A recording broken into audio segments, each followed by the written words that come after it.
না আমি অত বড় হইল আমরা এই পানির মাঝে হাসিয়াতে যাই সমস্যার সমাধান আসছে কেন? হ্যাঁ গাজীপুরের রাস্তার কথা বলেন তাই আছে গাজীপুরের রাস্তা তোমার আরসিসি ইয়ার বুঝছো নি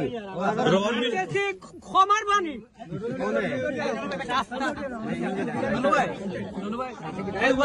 না না আমার মাছ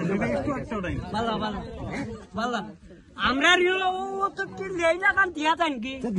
সরকারের টাকা দেয় 20 লাখ 25 লাখ আমরা দুইটা এখানে দিয়া দিছ না দোকান ও রাস্তার দোকান এখন ওখানে আমরা শ্বশুর বাড়ি 42 বাজার দিলে জানি কয় বছর বাদে শ্বশুর বাড়ি রেড়া কইতাম আইতা গাড়ি লইয়া 6 মাস বাদে না 1 বছর দিলা বেশি হয়ে যাব 1 বছর দিলা